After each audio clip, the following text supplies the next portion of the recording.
What if I told you that the man God chose to free an entire nation said no to God? 5 times. Not once. Not twice. 5 times. He gave God excuses. He begged God to pick someone else. He literally said, "Please Lord, send somebody else." And yet, Moses became the greatest leader in human history. So here is the real question nobody is asking. Why did God choose the one guy who did not want the job? Stay with me, because the answer is going to completely change how you see yourself, your failures, and your purpose. Let us set the scene. It is ancient Egypt, the most powerful empire on earth. Pharaoh rules everything, the land, the people, even life and death. And the Israelites? They are slaves. 400 years of slavery. No rights. No freedom. No hope. Now, into this world, a baby boy is born. His mother, terrified he will be killed, puts him in a basket and sends him down the Nile River. He does not drown. He does not die. He gets picked up by Pharaoh's own daughter. This Hebrew slave baby grows up inside the palace. Wears royal robes. Eats at the king's table. He is educated, powerful, privileged. On paper, Moses has everything. But then, one day, he sees an Egyptian guard brutally beating a Hebrew slave. And something snaps inside him. He kills the guard. Hides the body. And runs. From palace to desert. From prince to shepherd.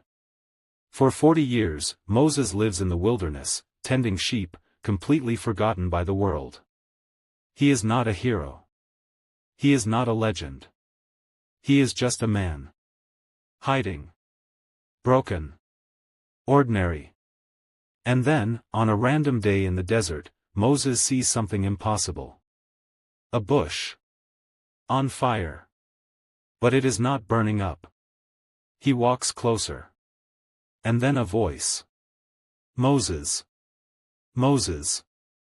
And Moses says, "Here I am." God speaks from the fire. "I have seen the suffering of my people in Egypt. I have heard their cries. And I am sending you to Pharaoh, to bring my people out of Egypt." Now, this is the moment you would expect Moses to say, "Yes, Lord, I have been waiting for this, let us go." But that is not what happens. Moses says, "Who am I, that I should go to Pharaoh?" Excuse number 1. I am nobody. God says, "I will be with you." Moses comes back with excuse number 2. What if they ask your name? What do I tell them? God answers. And Moses goes again. What if they do not believe me? What if they do not listen?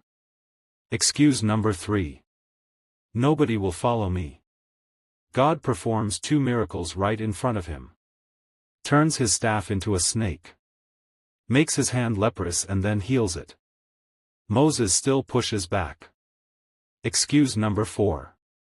Lord, I am not a good speaker. I never have been. I am slow of speech and tongue. God is patient. He says, "Who gave you a mouth? Was it not me? I will help you speak." And then excuse number 5. Pardon your servant, Lord. Please send someone else.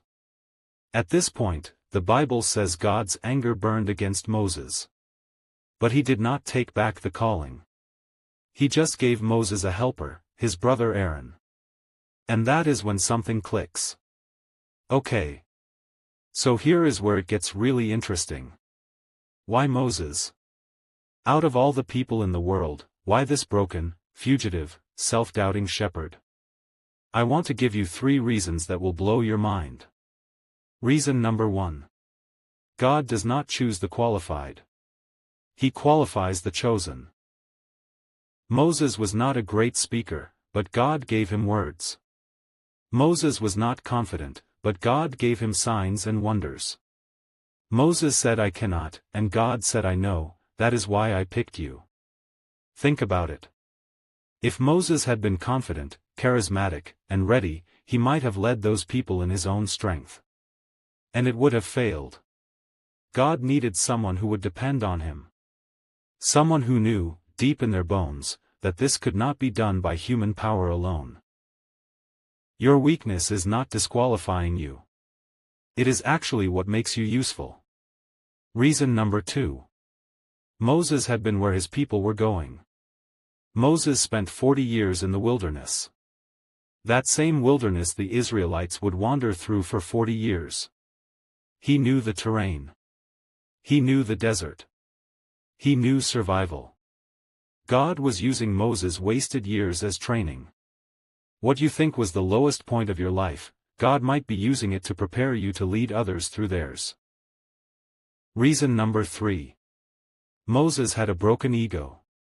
The Bible says in Numbers chapter 12, verse 3, "Now Moses was a very humble man, more humble than anyone else on the face of the earth." The most humble man alive. That is not weakness. That is the rarest kind of strength. Because the most dangerous leader is the one who thinks they do not need God. Moses never forgot he was just a shepherd from the desert. And that kept him accountable. That kept him close to God. So Moses goes back to Egypt. The man who ran away as a fugitive walks straight into Pharaoh's palace. He stands before the most powerful ruler in the world and says 10 words that changed history. "Let my people go." Pharaoh says no. So God sends plagues. Water turns to blood. Frogs. Locusts.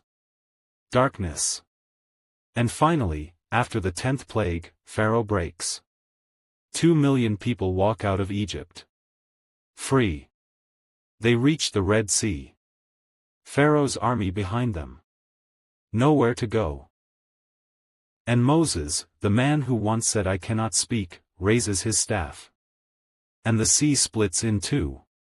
The man who said "I am not the right guy" just became the guy who parted the Red Sea. Here is what I need you to hear. Maybe you have been telling God, or the universe, or yourself, "I am not smart enough. I do not have the right background. I have made too many mistakes. Someone else would be better for this." You are not the first person to say that. Moses said it 5 times. And God's answer was the same every single time. "I know who you are. I know your past. I know your failures. And I am still calling you." The burning bush was not about Moses being ready. It was about God being faithful. Your calling does not wait for your confidence to catch up. Your purpose does not require your perfection. God does not need you at your best. He just needs you to say, "Here I am." Moses went from scared shepherd to nation's deliverer. From "I cannot speak," to speaking to Pharaoh. From fugitive to freedom fighter. Not because he was the strongest. Not because he was the most talented. But because when God called, even with shaky hands and a stuttering tongue, he eventually said yes. So let me ask you. What is the thing you have been making excuses about? What calling have you been running from? Because your burning bush moment, it might already be happening. If this hit different, drop a comment below. Tell me, "Here I am," just those 3 words, and I will know you got it. Hit subscribe if you want more stories like this, because we are just getting started. I will see you in the next one.